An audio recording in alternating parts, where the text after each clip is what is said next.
Good morning, y'all. This is your girl, Miss Cotton. This is your word on wheels. This morning I want to talk to y'all about the concept of having faith, because I talk about having faith a lot, but I don't feel like everybody is grasping the concept of having the type of faith that can move mountains, faith that can heal incurable diseases, faith that can turn impossible situations around. And if you're anything like me, I had a struggle with having blind faith at that, because we were all raised on fairy tales. We were introduced to the Tooth Fairy, the boogeyman, Santa Claus, and leprechauns, and all that stuff. And at a certain age, we were told that none of those things were real. But our parents went through so much trouble to make us believe this stuff, even going through the trouble of waiting till we went to sleep to hide the gifts, to sneak them under the tree, to make us think that Santa Claus did it, trying not to disturb us, put money under the pillow for our tooth, for the Tooth Fairy. And after they did all that and had us really believing in these mystical creatures, they sat down and had to talk with us. None of those are real. Well, fast forward to adults. We sitting in church. The preacher wants us to believe in God. A God that we can't see. Just like those invisible characters that our parents told us about. They want us to cast all our cares on something that we can't see. And it's really hard to do that when you have an analytical mind, when you have a show me first mind. It's hard to have blind faith, because even when you say you have faith, when you pray for God to remove an illness from your body, you say, in Jesus' name I believe, but that little part of you be like, but how is that gonna work? Because my doctor told me ain't no cure for this. How is that gonna work when they already gave me the eviction notice? How is that gonna work when they said they was finna come repo the car? I have one day to come up with this stuff. I know I got faith, but see, that but is what halts God from doing what he needs to do. Because if you're saying, well, I know what God said, but this is what these bill collectors are saying, this is what the doctor is saying, but you're keeping yourself from experiencing one of the greatest miracles of God. Because God can make the possible out of the impossible. I'm living proof of that, not only through being healed from lupus, but just on an everyday basis. Man, let me tell you something. I know I got a lot of jobs and I got all this stuff going on. Miss Cotton ain't got no money. The currency that I use is faith. And my big brother can attest to this. When he used to live with me, it was many times where our rent was due like the very next day, and I didn't even have half of it. And while he running around the house, sis, what we gonna do? How we gonna pay it? Who you gonna call it? I said, God gonna take care of it. And he just looked at me, because as spiritual as my brother is, he's a believer just like I am. That one little ounce of doubt, because he's looking at what he can see. See, I believe in what I can't see. I learned that a long time ago, and I don't care how crazy it seemed to believe that God will step in and help you.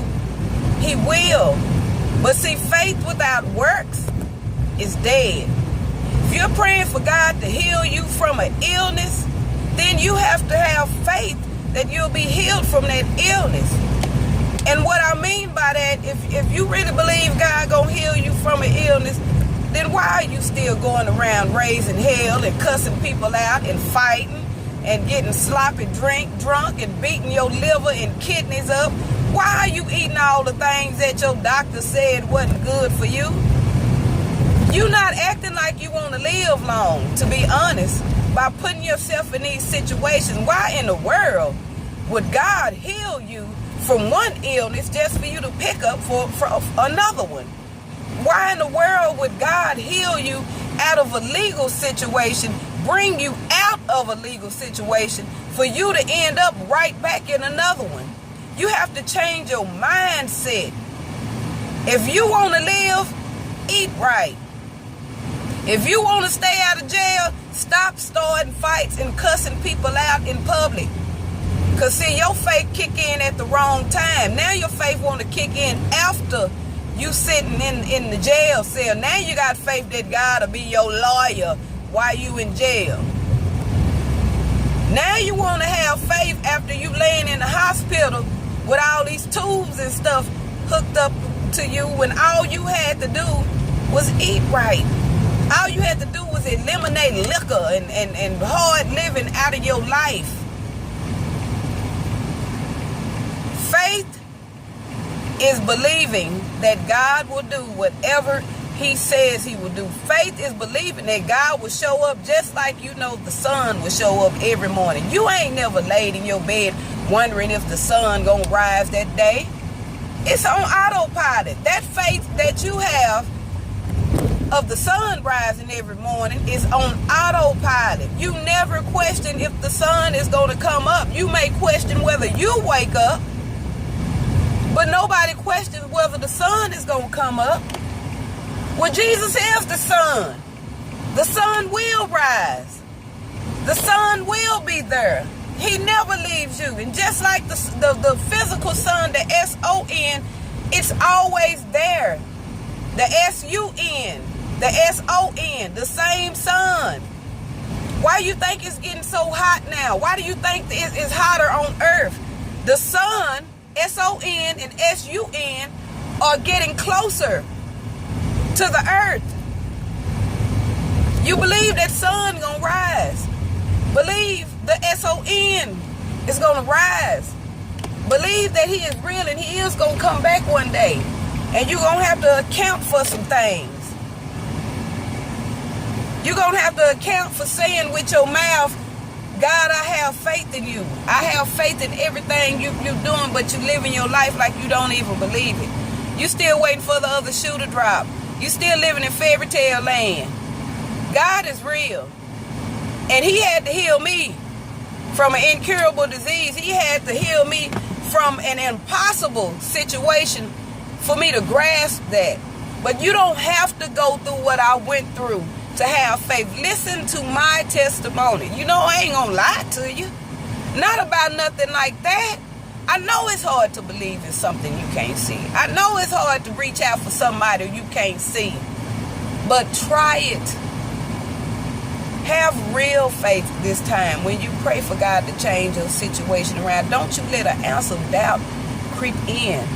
Not 1 ounce. Don't let people get in your ear and tell you about what the things that you're seeing. Have faith. God is a healer.com. This is your girl, Miss Cotton.